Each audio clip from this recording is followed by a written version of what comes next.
Hey,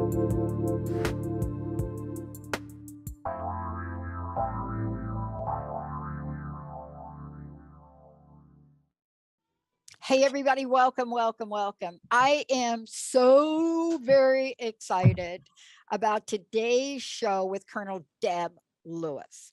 Now, for those of you, you're going to hear about who Deb is throughout the show today, but you're going to also hear about what this topic is about and what this one area of expertise is. She's got many.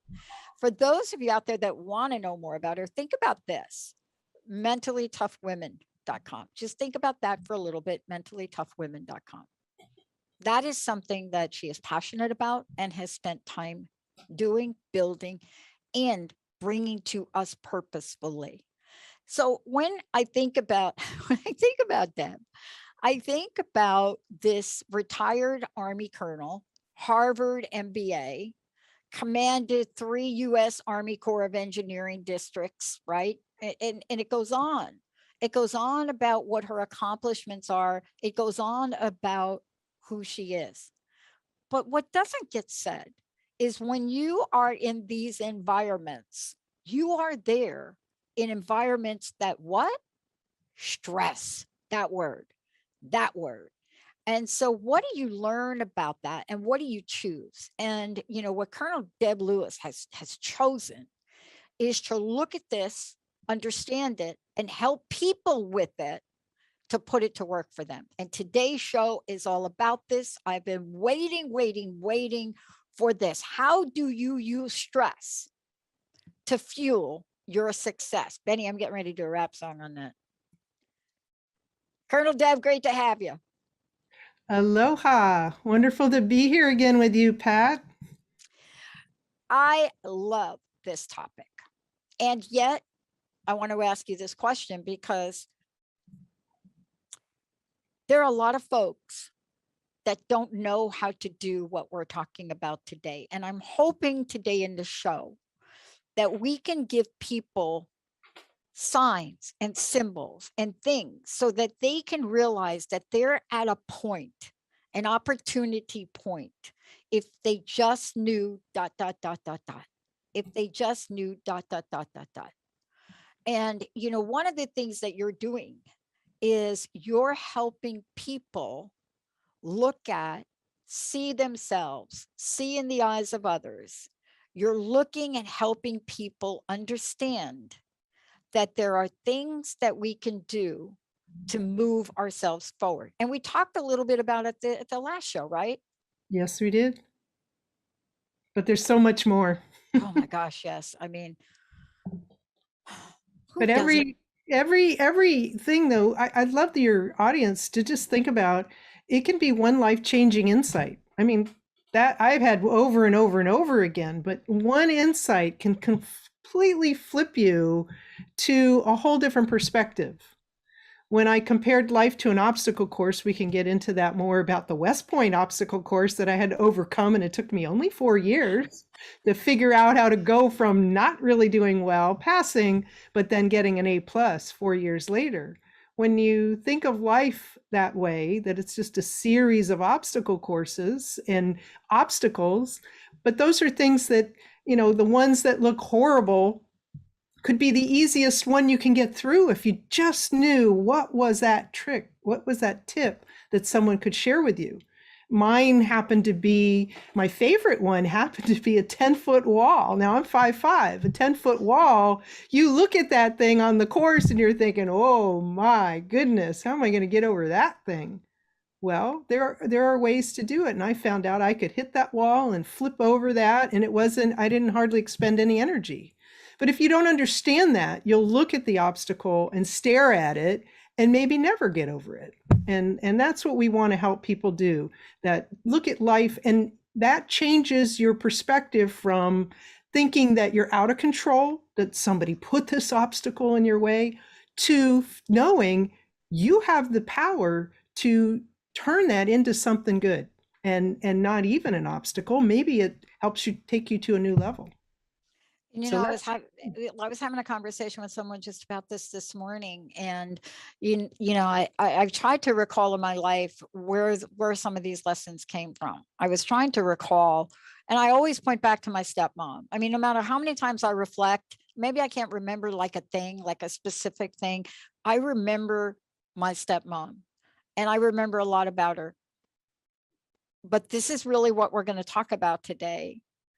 You know, what is it about a childhood experience under the age of 10 with a stepmom that just didn't know how to quit?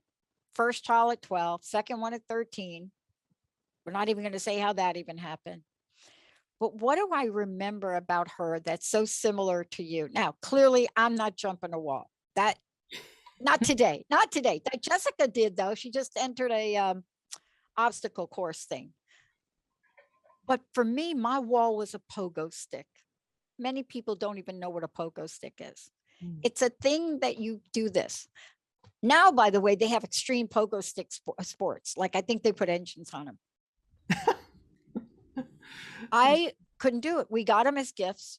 I threw it to the street. I'm in New York, threw it down the street. And I'm like, tried it once, threw it down, moved on, my two sisters. And I don't want to tell the whole story, but I will tell you this about my stepmom. I went to go in the house for dinner and she wouldn't let me in. And she said, you need to get on that pogo stick. Now, after an hour of resistance, anger, I'll show you something happened. I probably was quiet enough to realize I was not going to win that.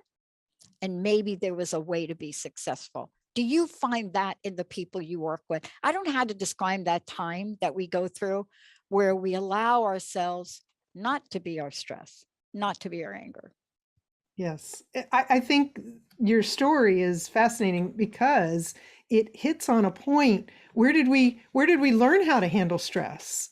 Well, if you don't have a stepmom like that who's going to help you work through it, how many kids do you know will say, well, I can't do it. I can't do it. And I'm not going to do it. Well, adults who've never been trained are saying the same things in their head when things get tough. And the idea is what if it's the best thing that ever happened to you? And you won't know that until you go past being uncomfortable.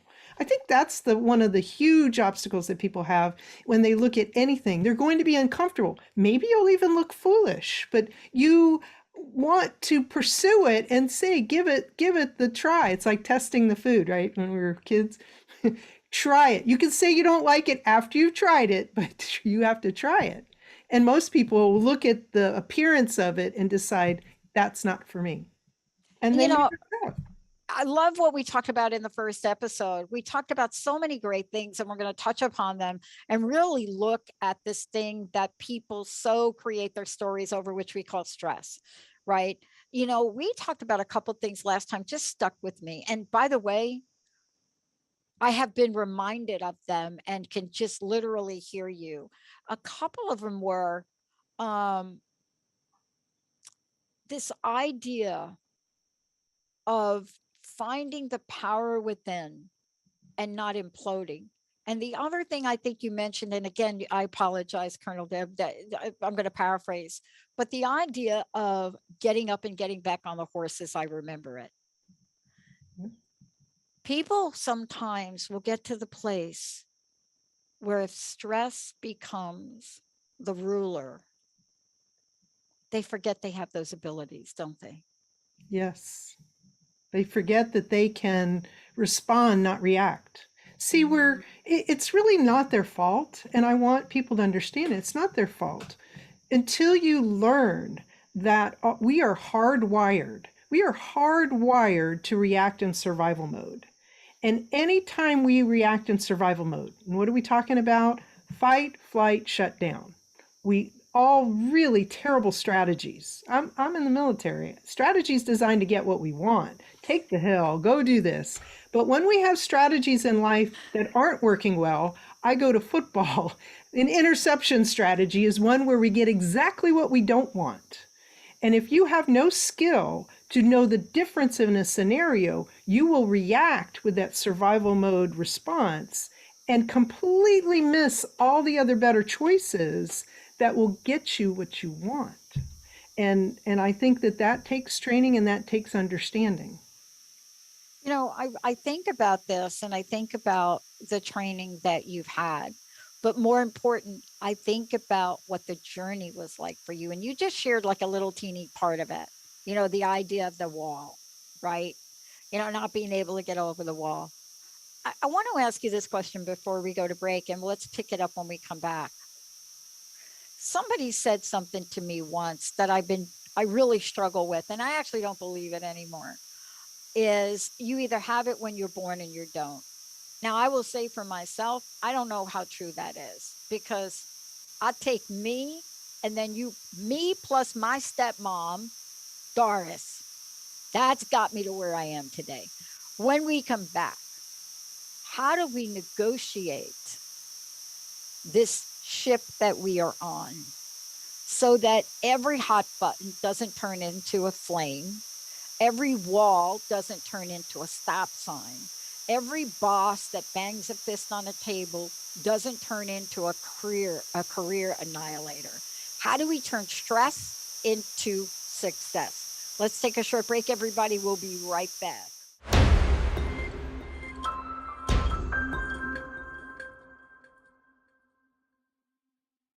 Hey, everybody, welcome back. Welcome back. We're a great show with Deb Lewis joining me here today. I just want all of you to know this is the question, right? How do you use stress to fuel your success? This is not a question of whether or not can you. See, we're already at the assumptive that says you can. So what today is about is to understand the underpinnings of what stress may look like for you, which may be different from me, may be different from Deb, right? And what triggers it, how to pay attention to the signs. But before we get to that question, where maybe you have been told by somebody, you know what, you're always going to be anxious, you're always going to be stressful. In the past month, I've been working with women, and one of them in particular is, I'm just anxious. That's who I am. I'm just anxious. That's who I am. And so today, yeah, maybe that's you, but can you use any of this to move forward? Before we do that, first, let's tell everybody about what you're doing, not just how you're helping people with this, but also how you're helping people women to be mentally tough. Thank you. I have put a whole lot on my website. I think that's really where kind of the rich stress tools and the understanding of what are we really talking about today when we say we're mentally tough, and how does that help me be more successful, achieve more in life that I want to, set goals and be able to do it. And also, as my shield, as we talked last time, protect me from all the garbage that's coming my way so that I can do that. But mentally-toughwomen.com, and there's a tab, for example, that's stress tools. And that has everything from complimentary courses that I think people, just basics, you must understand these if you want to get some of the training that will not come naturally. This won't come naturally. You're not going to necessarily glean it elsewhere unless you're actually trained by someone who understands these things. And then there's other courses. There's a book that came out. This is the one where I tell people, I take them from here where people are deeply disturbed to working well with others. That's really the essence of doing that. And while it looks like a children's book, it's so much more.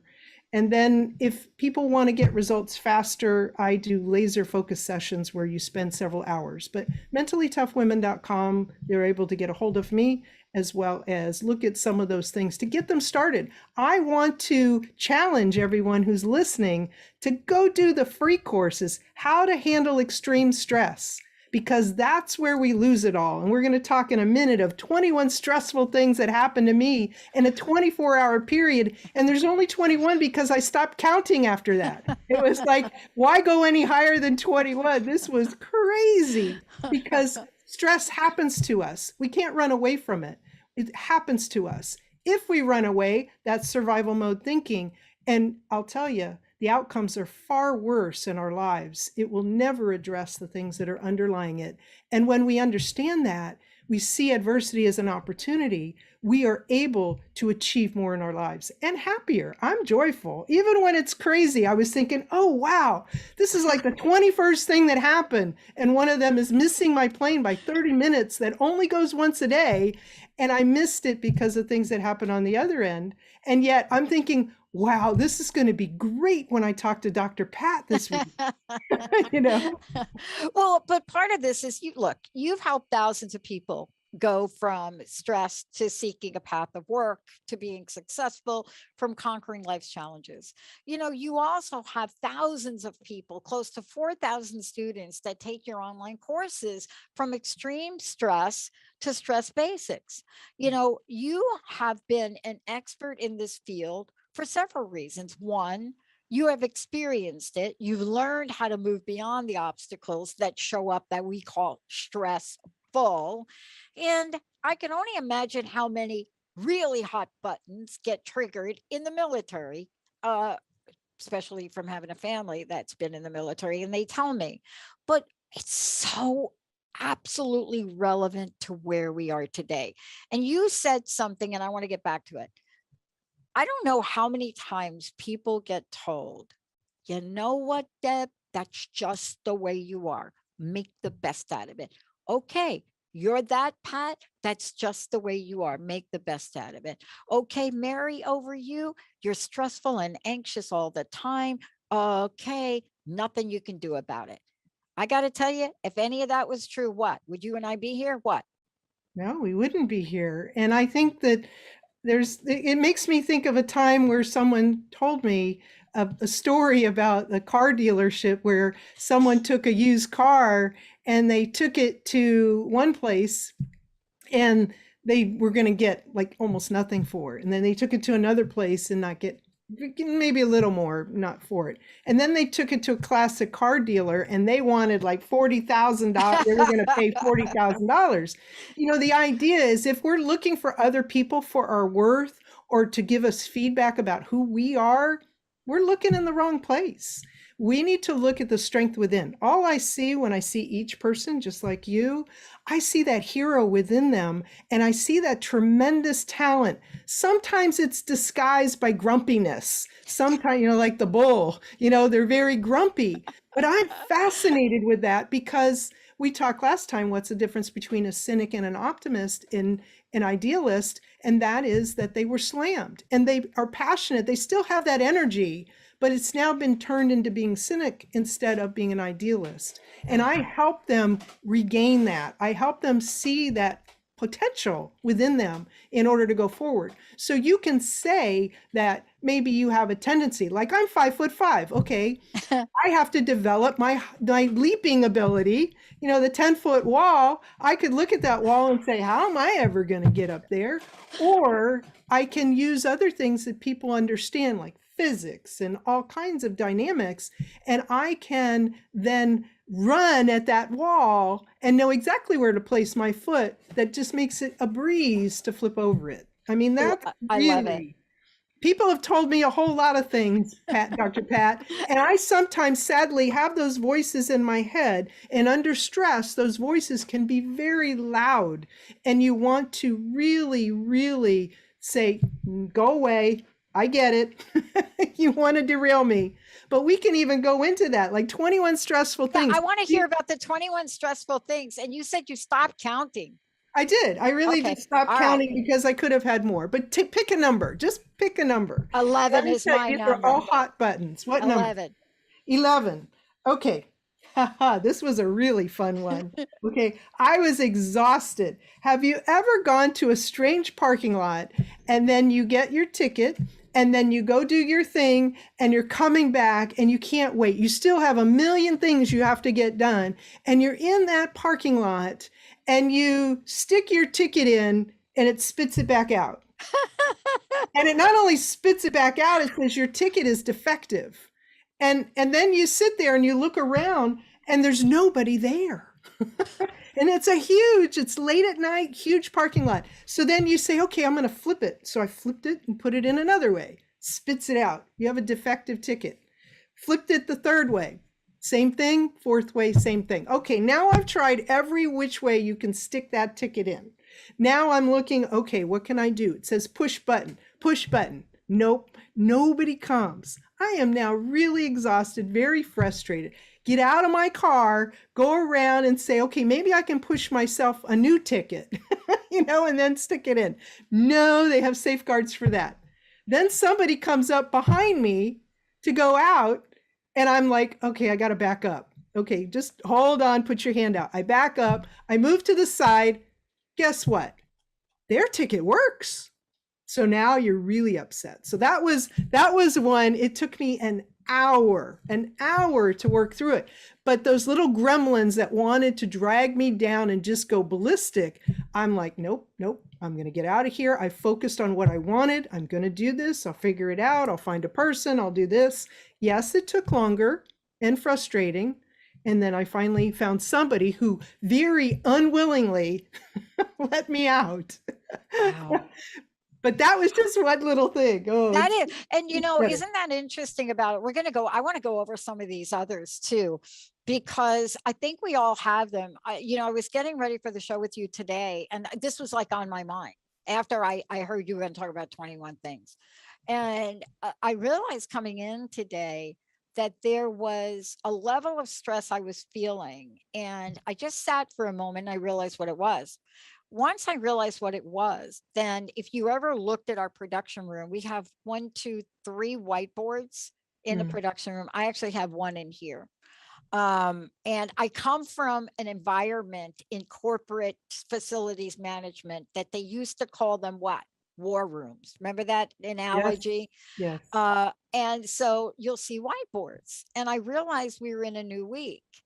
And I said to Jessica, which is so unlike me, they don't see me as a detail person, but I had the push pin all full of email follow-ups. And I said, Jessica, can you just take 10 minutes and just do me a favor, go over all this stuff I got and just do an update and update the whiteboard. Now, I felt the stress that I had. I knew what my day was going to be like. And I had this moment where I could have, what did you call it? Imploded. I could have. Or exploded. Exploded. A lot of people would explode. Jessica wouldn't get nice Pat, Dr. Pat. Yeah. Jessica would get the very vocal, forceful. And because it's so uncharacteristic for you, any little bit would be taken as a sign, right? That they're, and then you would be passing that energy on to them, and they might be changing, and implode because they may not have a high level of tolerance of that change. And that's what preparing for this show helped me with, even though I didn't really know that, but I did read it. Now, you had 21 and you said you stopped. You said you're at 21 and you stopped. I want to do one more before we go to break, because that experience that you just had, I just like almost hot flashed myself to death here thinking about that, because that airport situation, that is like, I don't even know how you, let's do one more before we go to break. You picked this one. Well, okay. Let me see. I think that, the one, I'll tell you one that really, it did push me like you to go do something different. So I'll flip over really quickly. After I left the parking garage, I went to get gas and I then couldn't find my wallet. So that was one. And I would have had a whole lot more problems after that. So I'm skipping over that a little bit because you can just get to see that it just kept happening. Everybody can be pushed over the edge. That's what I really want listeners to know. Every one of us, no matter how well trained you are, you have got to, one, know where you're going to the dark side. Know when you're going there. And so just imagine this and gassing and all these other issues that kept happening. There are another 5 more that happened at that point. And then I'm sitting there finally finding the place where I can catch the ride back to the hotel so I can get some rest, see my daughter, all that. And I'm sitting there talking to my husband I found the right place. That was another one of the numbers, finding the right place where to sit for it, not what I was told. And I'm sitting there, and when buses start at the airport backing up. You have this one place where you're supposed to be picked up, and then one won't leave.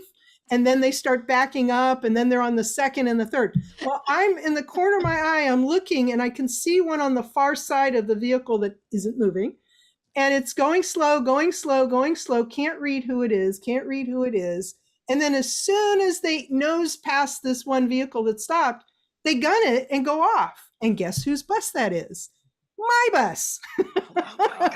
So I jump off the bench and I'm running after the bus in the street with the phone in one hand. And I'm going, stop, stop. Do they stop? No. No. No. And I guess I need to do the companion because this is just indication. I call the hotel to tell them, hey, this is exactly where I am. And all the phones were out at the hotel. Every single one. That was another number. So anyway, we can stop there, but I'm just telling you, that's like, it. I mean, that's what we're talking about. And I started laughing actually, because you could start crying, you could get really upset, but I could picture myself what that must have looked like to everybody else running after that bus. For one, who's this? That really worked well. And then thinking, figure the odds of an entire hotel's phone system being out at the exact time I need to pass them a message. Well, and that's what we're going to talk about when we come back, because this is the answer to the question. Are you in the boat where you're stuck in the story where one, you can teach an old dog new tricks? That's one little expression. Or, you're too old to change, or you're too young to think about knowing. When we come back, mindset matters. Mindset matters. And even if you find yourself getting closer and closer and closer to an edge, there's a way for you to stop and realize that the end of the ledge and the drop is 6 inches and not 60,000 feet. Let's take a short break, everybody. When we come back, that and much more from Colonel Deb Lewis. We'll be right back.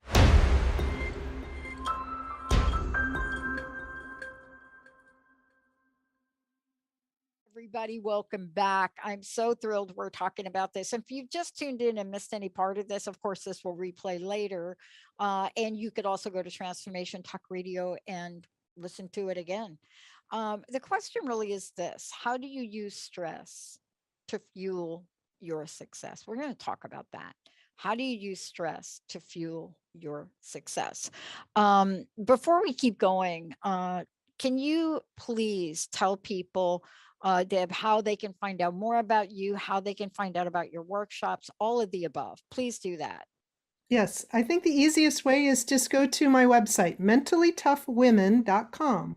And once you're there, the first page has a couple things like the book that we talked about, that it'll be available so that you can click on that and get the book. This really, if you understand the essence of this book and the questions that it asks in the back, then whether it's for the youngest or the oldest in the family, it helps you understand how to handle stress. And if you look to tab 2, which is the stress tools, then you're going to see so much more. There's complimentary courses. There's a companion course that goes with the book to go into more detail about the layers that are in that book. And also there's things that you can do, such as I do a lot of custom tailored presentations, webinars, training for different groups, as well as if people really want quick results for a situation, they are just in that funky place and they really need that laser focus session, I can offer that too. And I want to say to everybody, if you go to the website, please go, it's mentallytoughwomen.com and /stress tools. And if you go there, you're going to find exactly what Deb just said. You're going to see there's a free online that you can download, how to handle extreme stress and create your lifeline. And then there are stress basics, how to handle stress to build a better future. And then of course, this is a must. How to take kids from stress to success. So everything is right here, including how you can get a hold of Deb, work with her one-on-one, or bring Deb in for your group. Okay, so here we are. And, this is the part that I was really excited and eager to talk with you about. And this is the one where we talk about the mindset if we could. And I love that we're talking about something that has an emotional, let me just call it an emotional ticker, right? Tick, tick, tick, that, an emotional ticker. And people just don't realize that here, we can do stuff to help, right? Exactly. Exactly. We are so minimally tapping into what is possible in life. We are these miracle beings, and we think that we're very independent, but in fact, we're all connected. And this energy, you can deny the energy and pretend it's not there and put up the walls, and then you're going to miss out though on what's happening around you. And when you understand that you can take the exact same situation, because you see it in others, the exact same situation, one person thrives on it. It's like, bring it on. That's when you're mentally tough. Bring it on. Okay, this is a good sign. Changes are happening. Or someone else will say, this is the worst thing that ever happened to me. This is so awful. I can't move past it. I can't get up. You know, the difference is that mindset. Really, that's what it is. What lens are you putting on? I have sunglasses. You want to put, what are the glasses that you're looking at life through? And I try to surround myself with people who know the difference. And they're also helping me because, oh, by the way, I can cognitively understand the difference, but I'm still an emotional being. And when things happen, sometimes your body just gets zapped and you don't even know why. Could be something in your childhood, and then something triggers that memory, and you go to a place where you're not wanting, you're screaming going toward that place, but you can pull yourself out of it. We compared it last time to a bucking horse. Yeah. Never let the head get down to the ground because you're going to be launched. Yeah. But if you can keep it up, you got the tools and the strength. It's also the strength. You have to have strength. If you think that you can do it, you have to, like a shield. If you're just holding a bottle of water and you held it out at arm's length for any length of time, your arm's going to get fatigued because it's not natural and it's an added weight.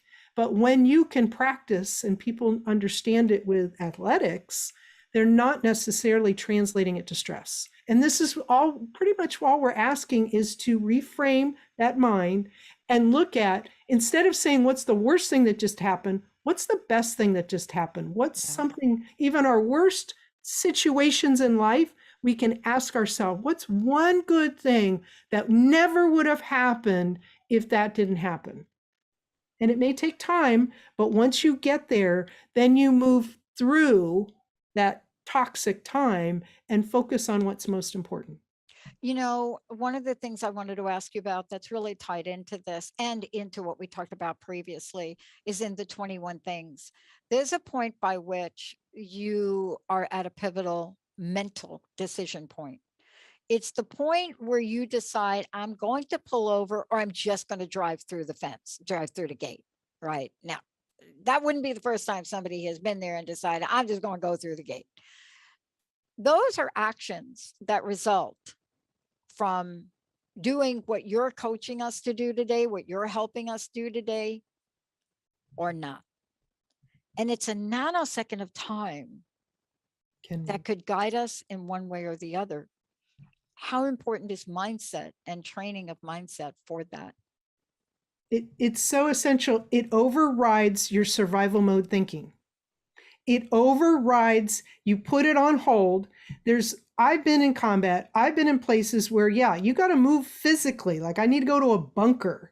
I got to move. But falling short of anything that's life-threatening, then you have a whole lot of choices to pick from. And our bodies and our environment is telling us, you should be angry. You should stop doing that. Oh, just go there and don't engage anybody.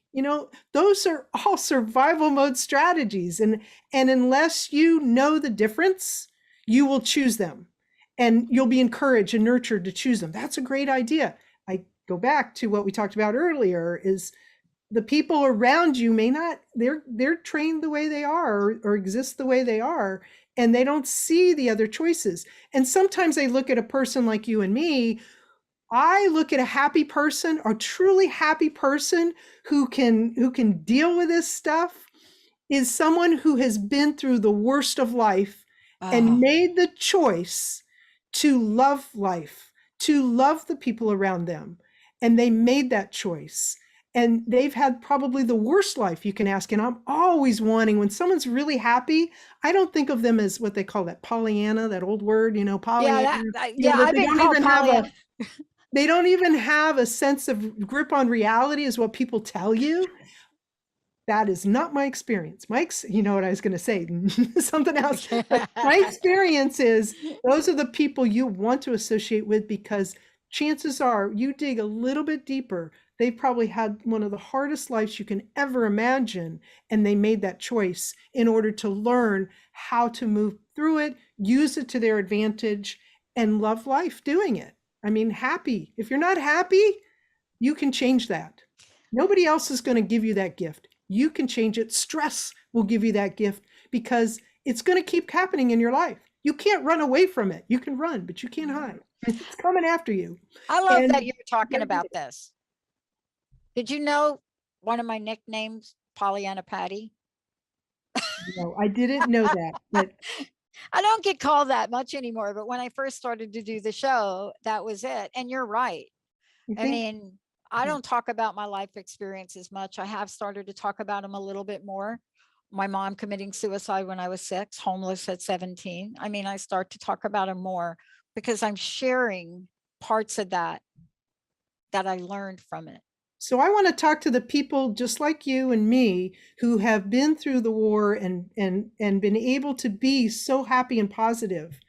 If you do not share your stories with others, Yep. you will never connect on that deeper level. See, you'll have the answers that people need in their lives, but people won't come to you because they don't feel a connection. They think you don't live in the real world. They think that you haven't experienced that kind of life. But once you share those stories, those times where you literally are on the ground being pummeled by life, and trying to find a way to pick yourself back up, trying. I've had that so many times, whether it's been marriage or it's been trying to do something physical like the obstacle course and just, ready to give up.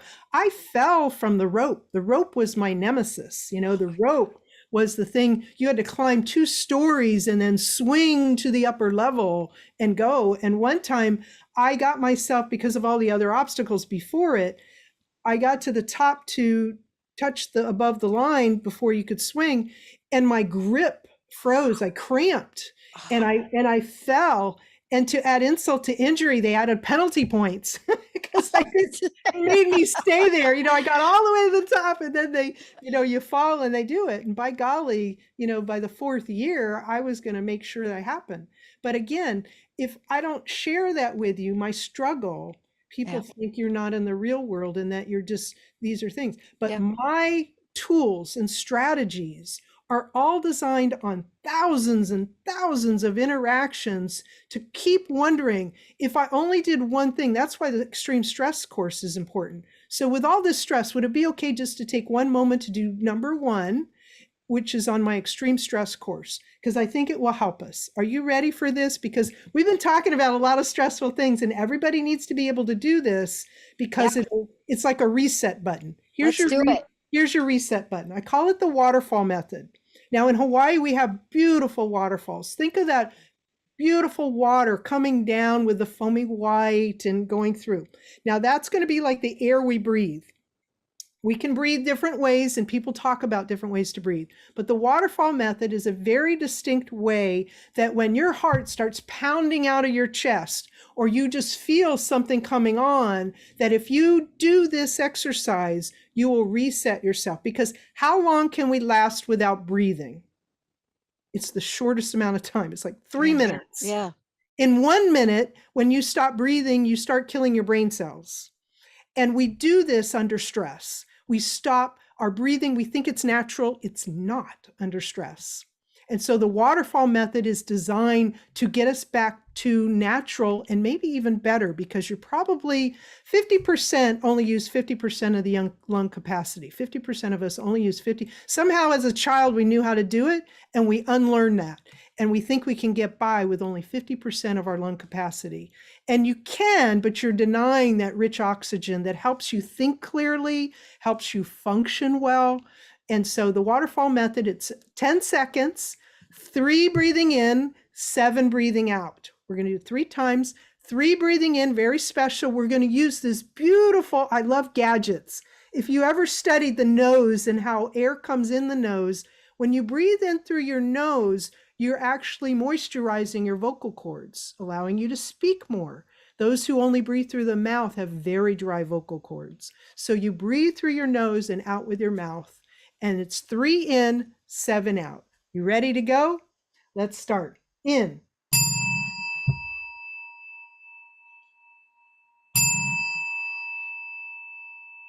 Out. In. Out. In through your nose. Out through your mouth. Now, what you allowed that air to do is push all that gook out of your mouth, out of your body. The in is clean and cool. When you breathe out, if you put your hand to your mouth, it's hot. Hot, nasty goo leaving your body.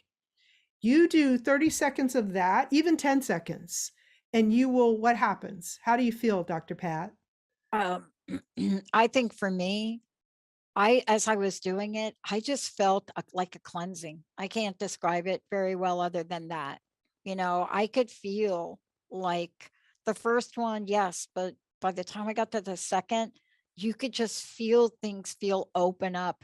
And to be honest with you, I couldn't remember what we were talking about before I started it. Well, I'm like, I just had that moment where just everything stopped. that's wonderful.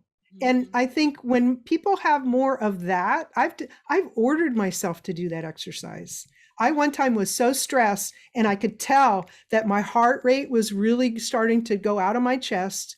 You don't have to close your eyes. You can still, I've done it driving. You can breathe in and out because you're not going to do it forever. You don't want to do it for 10 minutes, even just 3 exercises. And I love to tie in visuals and thinking pieces to whatever I'm doing physically, because I want that to be symbolic of I'm cleansing my body. Like you were saying, it's a cleansing experience. And then you can focus. Now you have the oxygen to help you focus. You're protecting. I don't know if I showed the helmet. Here's the helmet. I showed you the shield. Yeah. Here's the helmet. This is to protect your wisdom. These are all the tools that you can have, and military has a number of them because you need to protect your head for a number of reasons, but you want to protect your wisdom. And Athena, the goddess of war Yeah. and wisdom, understood that completely. Oh my gosh. And I have a giant poster of her right in my bedroom. We talked about a lot today because one, I don't think that this topic has ever been more relevant. Yes, I went through some decades of, stressful kind of times in my life, things that I did, but this is different. This is where so many people are on the edge of losing hope, on the edge of losing faith. And I think it's exactly because they're not aware of what they're accumulating, right? Yes. And I think energetically, And history has replete with examples of oh, people overcoming odds, overcoming illness, overcoming so many things. How yeah. does that happen? It's not a fluke. You can be very intentional and deliberate with that. Hmm. But until we use, build and use these stress skills so that we can reinforce, instead of reinforcing survival mode thinking, until we do that, we're going to fall short of our potential. Hmm. And our potential is vast. It's vast. Yeah. And you and I are examples of it. And we're examples of things that we've gone through in life. And here we are, right? I wasn't the poster child, in sort of the high school thing that said, oh, she's going to be doing this. I was the poster child that when they found me for the reunion, thought I was dead already. Oh, no. So, so, but we're living examples. And that's why I love doing these shows with you, Deb, because one of the things we're saying to folks is this is a time where even taking your free courses can help them. But more importantly, I have had to work with a lot of people in my life. I'm not here because I did this on my own. Yep. Left up to my own devices, I'd probably still be selling hot dogs in New York City, which my favorite job. Deb, thank you for today. I want to ask a couple of things. Again, talk about how they can find out more about you. And then personal message and what you'd like to leave us with today, if you don't mind. Yes. Please go to mentallytoughwomen.com, my website. You'll find out lots more about what we've been talking about and ways that you can gain these skills to override the survival mode thinking that's being pushed as a great option, which is not, and also the things that continue to reinforce it. And I think that the one thing that I would love to leave people with is this is the fun part, because the better you get at handling stress, you can, it becomes so much easier to do insanely. Like you look at my life and your life, we've done some insane things in our lives and you love doing it. If you want to be happier in that way and get that sense of accomplishment, then you want to gain greater stress skills. You want to acquire tools like the helmet, like the shield. You want to just gathering those to protect yourself. And more important is to go forth and help others. That's what we love to do. I know you love to do that. We love to help others gain those insights so that they can achieve their true potential. Wow. And again, can we also mention to people that, the courses are available certainly on your website, but you also do one-on-one work with people. Yes. And that one-on-one work with folks is probably, for me, some of the best work that people can give themselves, the gift they can give themselves, because people can transform immediately. Yes, it's just like the cleansing. It cleanses them first, and then we restock. We get rid of the things that they were misguided on, and we add those things that give them true strength to be able to deal with this tough world. It's a tough world out there. Just you saw my 21 things. Hey, I can be the best expert in anything, but life happens and we just want to be prepared. I'm all for preparing.